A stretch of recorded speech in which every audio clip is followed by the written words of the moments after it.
let's talk Saleh. So my biggest takeaway from that game was that I think the guy's gotten a lot of flack, but that was his shining moment right there. And it sucks that it came in the 27-10 game. That defense played outstanding. First of all, they played out of their mind hard. Whether you want to talk about how hard Jimmy Ward played and Javon Kinlaw, how hard he played, and DJ Jones and Fred Warner, everybody played so hard, right? That's just one thing. And beyond that, they freaking executed. They didn't just give good effort. They did everything right. And the game plan was right on, right? Like Alvin Kamara had 3 touchdowns, but they weren't like Alvin Kamara just dominating the game, right? He got 3 touchdowns because of sudden change and the defense was put in a horrible spot and Sean Payton schemed up a good play. But overall, the game plan was amazing. They played incredible. I mean, they shut down Can't Guard Mike. They did a great job on Emmanuel Sanders. They did a phenomenal job on Jared Cook. They did an excellent job on Kamara. They dominated the line of scrimmage, right? The first thing we talked on the phone on Saturday, right? And I told you this game is real simple. You got to win the line of scrimmage on both sides of the football. Wow. And somehow this defensive line against that offensive line won the line of scrimmage. Javon Kinlaw played outstanding. And I thought the whole defensive game plan, everything, top to bottom, was phenomenal. It's unfortunate that special teams turnovers from the offense and stuff really hurt because this to me was Robert Saleh's shining moment, especially after what happened last year, for him to come out there and for their defense to do that and knock Drew Brees out of the game and do that to Sean Payton in the dome. Like that was special stuff. It shows the growth of Robert Saleh. Not that he wasn't good last year, but in coordinator years, he's still a baby. He's in year 4. He had a good year last year. He grew a bunch, but he went to New Orleans and got destroyed. He had excuses, but he also had D Ford. Not really. He also had Nick Bosa.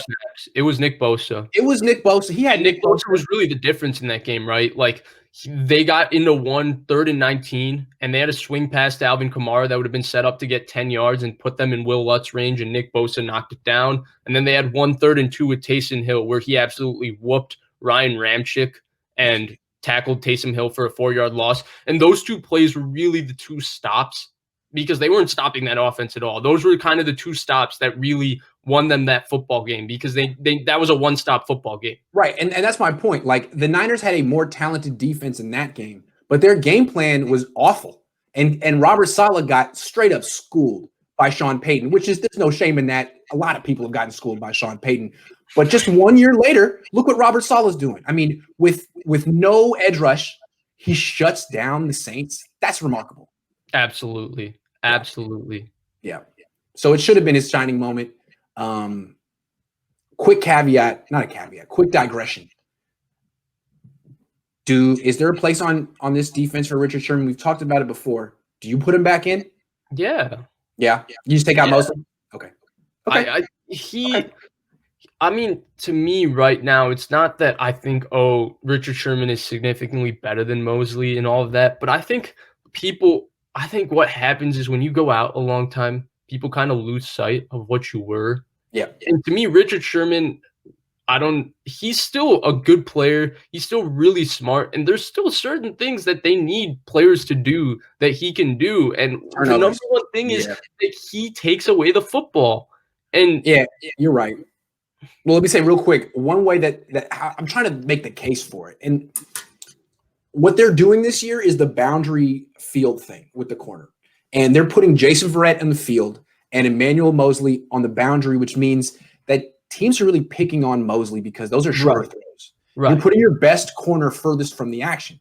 So now if Sherman comes back, you put Sherman out in the field you bring Verrett to the boundary, and now you can't just get eaten alive on those quick throws up the sideline. And putting Sherman on the field, they've talked about it. It gives him more opportunity to see and diagnose what's going on, so he can take more chances and jump things and make more plays on the football, which I think will help them a lot. Because people, whether field or boundary, people don't really throw at Richard Sherman because you can beat Richard Sherman 4 times, but you're so scared that he's going to pick you the 5th time because he's that smart.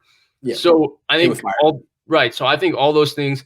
I mean, for the most part, they're cover 4 quarters, split safety, four high coverage team, four deep coverage team on first down. They're not really cover three, and I think Sherman can do that, especially because I think there's no corner in NFL, not NFL history, but I don't think there's many corners that use the sideline better than Richard Sherman and his body and weight, the way he positions himself between the sideline. So it's really tough to beat him on go balls and stuff. Yeah. So I think Richard Sherman, I think he'll still be a contributor to this defense, and people need to slow down the roll. Fair enough. Great. It's always good to get a Hall of Fame cornerback back in the fold.